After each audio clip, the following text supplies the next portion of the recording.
everyone, welcome back to my channel. That's annoying, let me move that. Bit of a different video today. Oh my goodness, I've had a week of it. It's been crazy. So I thought I'd do a little story time to fill you in. Obviously you probably would have seen my last video or last week, which was about my Ofsted inspection, and that definitely added to the stresses of last week. But I thought, you know, I've realised that when I come on here, I obviously put like a lot of positive things in life, and obviously there are like lots of positives, but sometimes it's just really hard as well. So I think you're at an angle, but I'm in the car and I've got you on the little holder, and it only holds like one part of the phone, so it's like that. But I hope you don't mind. So it's just been a week with the kids, you know, like I really think the worst part to homeschooling for me is that there's no break from the children, like it's just constant.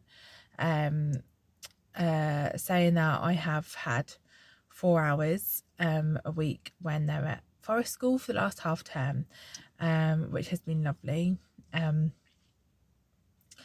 but it's just really difficult. Like, we've got the family that are around, we don't really like, we haven't got family that can help out with the kids. We've got friends. I've got like 2 friends in their 80s who are lovely and will happily have the kids, but because they're in their 80s, I don't want to keep asking them to have the kids, so I only really do it if I have to, like if I've got a meeting to go to for like an hour, or like Josh and I went out for the first time in like 8 months and they had the kids for like 3 hours. But I don't really want to ask them to have the kids. There's basically like not really a break. And like, you know, obviously I love my children, but it's difficult. And in the holidays, obviously I work more, so I'm working like full-time hours, and we're having our house done, which means that we haven't got access to kind of every room. So my children are a little bit more restricted in what they can do. Plus, when I am working, it's busy. We've got lots of children around all the time, and I get that for them that can be quite overstimulating, particularly like Sam's got autism and having children around all the time he finds difficult, and my littlest too, she finds that hard, although I do make a little place for her. She can go in our office downstairs, and I set that up with like a Kindle and snacks and stuff and blankets, so she can go in there. No one else is allowed in there. I have tried to do that for Sam too. He goes in there sometimes, but he's not really that bothered. Like, he's quite good. He just finds it hard without our normal routine. Like, he loves our normal routine, and he finds it hard without that. But anyway, like this week has just been really difficult. Like, Sam and my littlest have just been fighting. Like, last kind of, so I obviously worked Tuesday, Wednesday, Thursday, and then last Friday and the entire weekend they were just like fighting, like just couldn't get on, couldn't play nicely, and so you're just breaking up fights all day. And obviously at the weekend it's a bit easier because Josh is here too. And then on Monday it was just worse. It was just like proper intense from the moment they both woke up. It was just one thing after another, just winding each other up, and it was absolutely exhausting. And then you know, we got out of the house because that often helps, and I wanted to go swimming at our local Lido, and normally you don't have to book, but when I'd got there it was full, and they were like, oh, you should have booked, so we couldn't go, which made them upset, which we then did go to another swimming pool in the afternoon instead, so it's fine. Went for coffee, and the littlest was just moaning all day. Everything was just a moan. I don't want to do this, I don't want to do that, and it was just driving me mad. I'd also got that missed call from Ofsted, so I knew they were coming, or very likely to come that week, and I was just like, right, I've got loads of stuff to be done, but I can't really leave the kids unsupervised because they're just fighting all the time, and there's just so much to do, and I was getting really overwhelmed. And then the littlest has been really struggling at bedtimes. She used to like a year ago just get on fine, would go up, read a story, leave her to go to sleep on her own, she'd be fine. Then like last Easter, like a year ago, after that she just really struggled, and so we've had to sit with her until she falls asleep, which can take up to an hour every night. But generally, again, you just read the stories, she settles down, and then you just sit with her until she falls asleep. And that's annoying because it's like an hour out of your evening, but it's fine.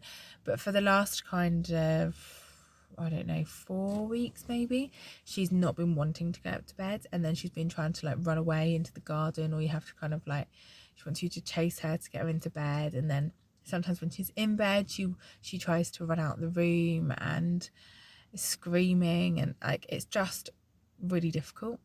And anyways, so Josh had been out at work, 12 hours as normal on the Monday. He'd got back at 7:10, and then he was going out with some friends 7:15. So literally he was on for like 5 minutes, and I'd had this really tough day with them. And I went to put the littlest to bed, and she again tried to run away. It wasn't very fun. Anyway, eventually got her into bed, got her settled, and she was just struggling to get to sleep. So by this point I've been sitting there an hour, but she'd settled and she was trying to get to sleep, and she was just about to have another bottle of milk, and she decided to just run out of the bed again and just run down the stairs. And it was like 8:30 by this point, 8:45, and I was just so done. I'd had this like all for the last 4 days, really hard that day. I know I'd got Ofsted, I know I'd got loads of work to do. I had all the tidying up to do downstairs, because normally what happens is that one of us will put her to bed, the other one will tidy up, but obviously Josh was out, so I had all the tidying up to do, plus all this Ofsted thing. Like, oh, it's just so stressful, and I just burst into tears, and I just couldn't stop crying, and I had to actually call Josh and get him to come home, because I was like, I just can't keep doing this. Like, it is beyond what I can like mentally handle, because it's really tricky, isn't it, sometimes with them, and you just want to help her and do the best thing for her, but also I didn't want to like give in and then show her that she'd kind of could just do that again, and then it would come to the same outcome. And she kept going, call daddy, I want daddy, and I really didn't want to call him, because I was like, if I do that, will she know that she can just scream and scream and scream, and eventually I'll call him and get him? But it's so hard, isn't it? And then I think, what do? Should I just let her choose her own bedtime, and just, let's say you go to bed whenever you want? But like, she's quite demanding, and I need a bit of time in the evening, and I actually do. I think like a routine's really good for her as well. So that was really difficult. And then so I was just exhausted then, and so he came back, and then by the time I got downstairs at like 9:30, and I was like, I just can't do anything now. It's like, I'm so exhausted, like mentally just like so done. And then I knew that was the start of my working week, and Josh was like, right, just look, you are so done. He's like, just take tomorrow off work. And I was like, I didn't, because I know that once you stop it, the getting back into it is really hard. And I really didn't want to do that. And I knew, as I said, that I probably had this Ofsted thing too. So anyway, then I got the call on Tuesday morning from her, and you're just obviously on high alert. Like, it's just so much, isn't it? Just so busy. And plus I was looking after 10 children all day, so by the time they go at 6 and then I tidy up, it's like at least 7. A Thursday night takes me about 3 or 4 hours to tidy up once they've all gone, and it's just really intense. Anyway, Tuesday night then, as I said in my last video, we had to take everything out of our lounge as well, because the builders suddenly said on Monday, we're knocking through the wall on Wednesday. Oh my goodness. So we had to do all of that, which obviously took ages, and I was just so mentally drained. Poor Josh. Like, well, we'd get something off, because obviously the two of us had to do it together. We'd get like something off the wall, and then I'd just sit on the sofa and fall asleep for like 10 minutes, and then wake up and then do some more, and that, because I was just like so mentally exhausted. Anyway, and I was so pleased that Wednesday came and went. Wednesday evening, I literally sat on the sofa about 8:30 and just fell asleep, slept kind of 10, went up to bed, and then slept right through. And then Thursday was just so much nicer. Oh my goodness, I felt so much better. it was lovely. I actually had a pretty chilled day, doing like childminding. It was actually quite nice, and still did take me 3.5 hours to tidy up. But and then yesterday, Friday, the kids are really good actually. They hardly fought at all. We went out to a coffee shop. I met a friend, and they were really well behaved, and it was lovely. It was like just so nice. And then in the afternoon, they all just kind of like were doing their own things, and it was really lovely. But then Josh has taken the kids out today. He's like you have a break. So I am going to go back to clean the house, because as you can imagine, the dust is insane. And I've got my family coming in a week. But it was just really nice to today just have that bit of mental space. And I was literally just sat in Starbucks, obviously my favourite place. And sometimes, like, I feel like, certainly with me, my body won't let me react while I'm like on duty, you know, like on mum duty or whatever. It's only when it knows I have a break that I can relax. This has happened to me before quite a few times when I've had like sickness bugs and stuff, where it like almost like I felt ill, hasn't let me be sick until Josh has walked through the door. This is years ago. I had like 3 in a year, and I remember it really clearly. And then I remember like being at work and being like, oh, I feel not great.